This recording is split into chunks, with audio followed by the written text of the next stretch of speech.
હીટરમાં ગરમ પાણી કરતા લોકો માટે એક દુઃખદ સમાચાર સામે આવી રહ્યા છે। શિયાળામાં પાણી ગરમ કરવા માટે ઘણીવાર આપણે હીટિંગ રોડનો ઉપયોગ કરીએ છીએ, પરંતુ વારંવાર ઉપયોગમાં લેવાના કારણે તેના પર સફેદ લેયર જામવા લાગે છે, જે રોડની ક્ષમતા ઓછી કરે છે અને સાથે જ તેને જલ્દી ખરાબ પણ કરી શકે છે।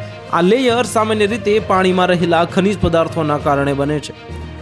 જો તમે તેને સાફ કરવા માંગો છો તો કેટલાક સિમ્પલ ઘરગથ્થુ ઉપાય છે, જેની મદદથી તમે મિનિટોમાં તેને ચાંદી જેવું ચમકાવી શકો છો। સૌથી પહેલા એક ડોલમાં પાણી ભરી લો અને રોડને તેમાં ઓન કરી લટકાવી દો। જ્યારે રોડ ખૂબ જ ગરમ થઈ જાય તો હવે તેને બહાર કાઢો અને ખાલી સ્ટીલની ડોલમાં લટકાવી દો।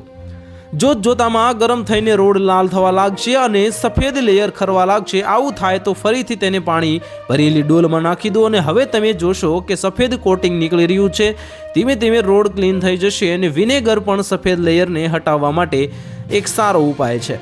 સૌથી પહેલા એક કન્ટેનરમાં પાણી અને વિનેગરનું મિશ્રણ બનાવો અને હવે રોડને આ મિશ્રણમાં ડુબાડીને 15 થી 20 મિનિટમાં રાખો।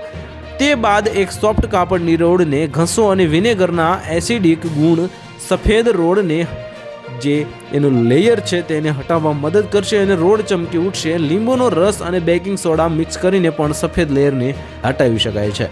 તો હાલ માટે આટલું જ। મળીશું નવી અપડેટ સાથે। જો તમને અમારા વિડીયો પસંદ આવતા હોય તો વિડીયોને લાઇક કરી દેજો, ચેનલને સબસ્ક્રાઇબ કરી બાજુમાં આવેલા બેલ આઇકનને દબાવી દો, જેથી તમને આવા સમાચારની અપડેટ મળતી રહે।